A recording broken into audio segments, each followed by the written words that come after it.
So recently, the US passport fell to its lowest place at 10th place.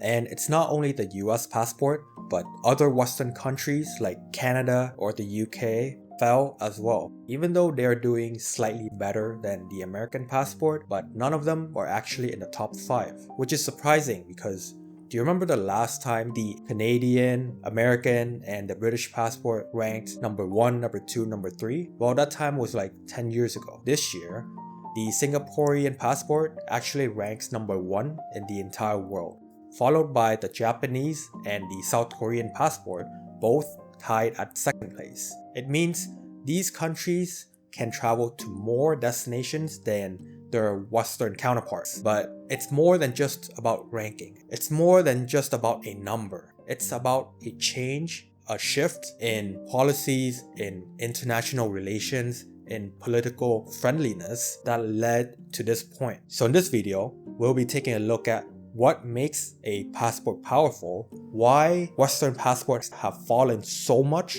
and why the Asian passports dominate the global rankings. So what makes a passport powerful? On the surface, a passport ranking is determined by how many destinations that passport holder can go to without applying for a visa. The higher the ranking, it just means that passport holder can go to more destinations than the lower ranking passport holders. For this video, we're going to use the Henley Passport Index, a reliable authority that tracks 199 countries annually. So beneath all that privilege, it's much more complicated. There's many factors involved determining why countries give out visa-free agreements. So things like, do they have bilateral agreements? Do they have a strong relationship? Do they view that country as stable, as friendly? Do the citizens overstay their visa? Do they commit crimes? Do they cause instability? And many more factors that countries have to consider before giving out that visa-free privilege to others. So generally speaking, a rich and stable country will generally have a higher ranking passport than a developing country. And why do rich countries have these advantages? Well, it's simple. It's because of money. When they have money, they bring economic benefits to other countries. They can spend on tourism, they can invest, they can do business, they can basically increase economic activity for the other countries a lot more, which is really important and attractive for countries that are looking for money for their country. And another thing that's important is richer countries, the citizens from richer countries, they tend to overstay their visa way less. It's because the citizens from richer countries, they usually have a job back home. It probably pays a lot better than if you were to stay in this specific country. But it happens. I'm not saying it doesn't happen, but the ones that tend to overstay are the ones coming from poor countries, a country that is unstable economically, politically, and they're looking for a sort of escape. If you're looking at it from a business perspective, it's like doing business as well. If you open a convenience store, do you want your customers to be wealthy, respectful, follow your rules, and buy a lot of things from your store? Or do you want someone that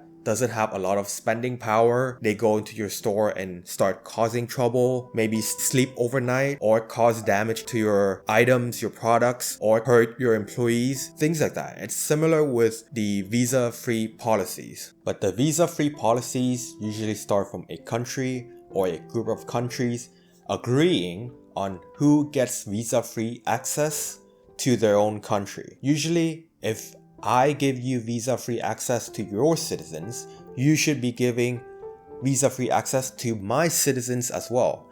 That's sort of how it works in the international stage. So for example, there's something called the Schengen area, and the countries within the Schengen area can travel borderlessly without a passport to any of the participating countries. And in Southeast Asia, there is something called ASEAN, which consists of 10 member countries, and they can travel visa-free to any of those 10 countries if you're a citizen of those 10 countries. For the US, there's something called the Visa Waiver Program, which allows 41 countries to travel to the US without a visa, and vice versa, Americans can travel to those 41 countries without a visa. It's basically reciprocity. But again, this is just one of the many factors that contribute to why countries give out visa-free access. Some other important factors are visa overstay rate and how much a certain nationality commit crimes when traveling or staying in another country. So if a certain group overstay their visa a lot, work illegally, cause economic instability, cause political instability, or just do stupid stuff when they travel, well, their visa-free access is gonna be very limited. Many Western countries like Canada, the US, or Australia are already clamping down on visa applications. So what happens is the citizens of some of these countries, they travel to Canada or the US and presumably they're there to travel. What happened after is they disappear and they start working illegally. And that's a big problem, especially for the Canadian economy. The local Canadians, they can't even find jobs. So all these immigrants are taking their jobs away. And usually it's the citizens from a developing country, a country that is not as rich. Maybe they think their country doesn't have economic mobility, their country doesn't provide them enough economic opportunities, or they're trying to escape from some political instability back home and they're looking for a brighter future, so that's why they want to move to a wealthier country. Well, in actuality, their situation might not improve so much because cost of living is so expensive now. Even for the locals, it's already expensive. Think about an immigrant.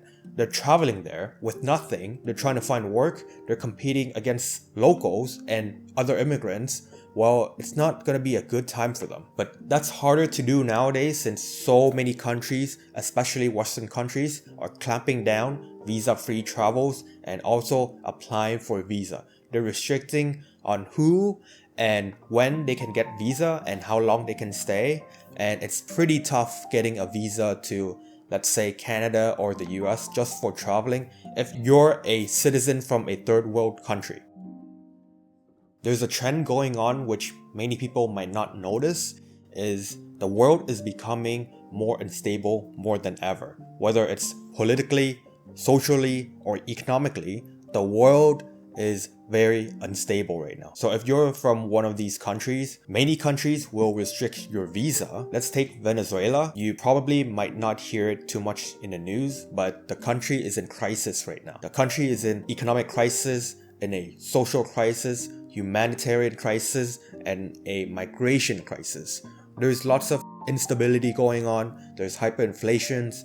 People can't get their basic needs met like water, food, shelter, and people are trying to flee to neighboring countries just to look for a more stable economy or just a brighter future. And millions of people right now are looking to get out of there. But unfortunately, no countries want them because if you take in millions of people in a short period of time, well, that's gonna collapse your infrastructure, that's gonna collapse your housing, your healthcare, and your citizens are not gonna be happy at all because where are they gonna stay? How are you gonna provide food to them?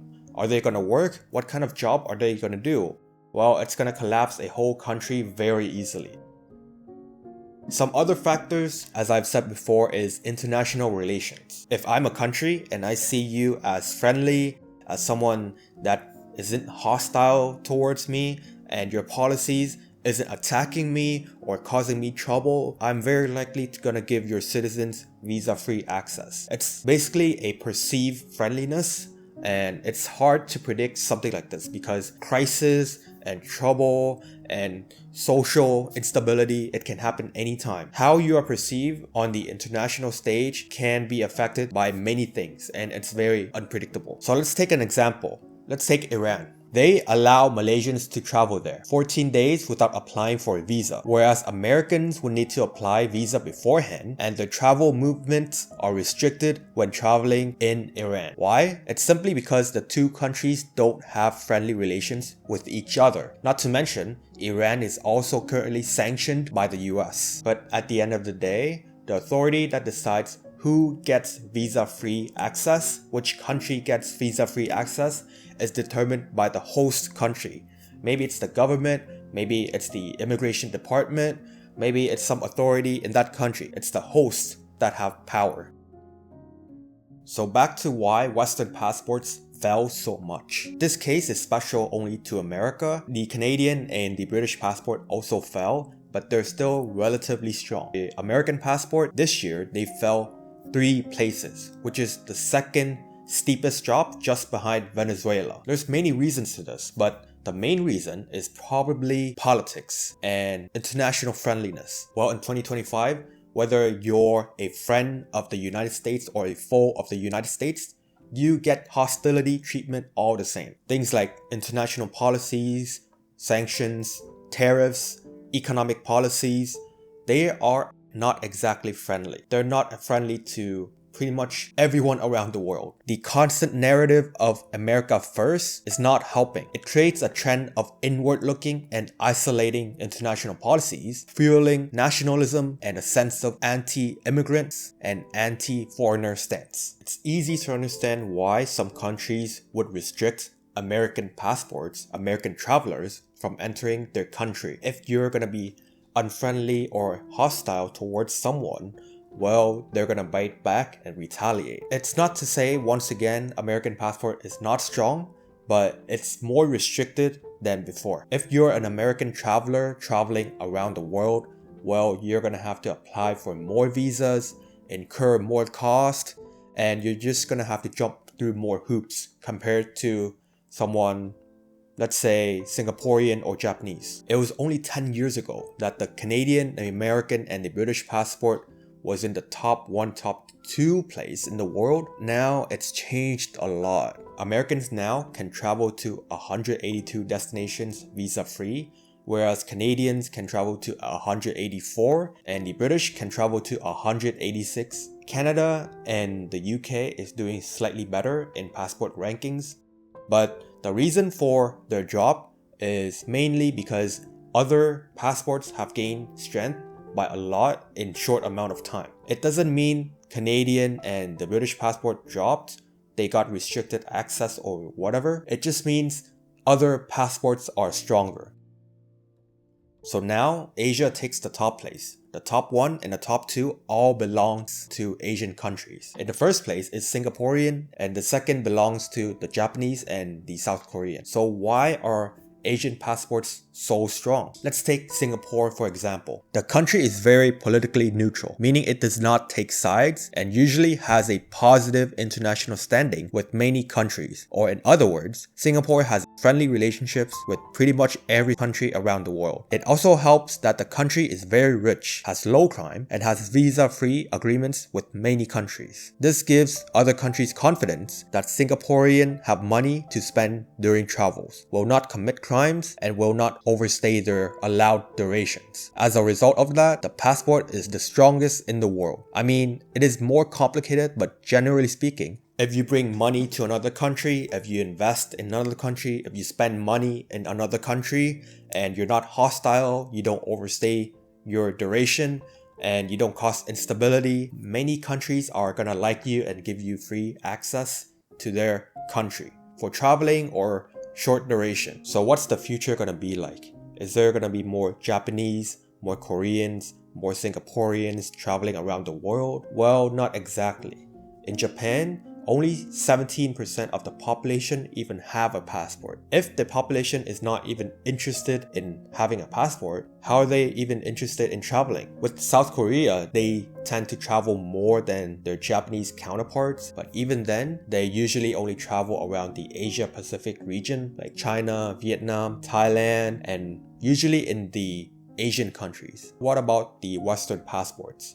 Are they gonna keep falling and falling? Well, it's hard to say. But for the United States, if their policies get more hostile, in my opinion, you're gonna see more drop, but not too significant, maybe 1, 2, or 3 places, but it's still gonna be a very powerful passport. So that's it for this video. If you found the video helpful, entertaining, or informative, please drop a like as it's gonna help me so much, and subscribe if you want to see more videos like this. Thanks for watching and see you again.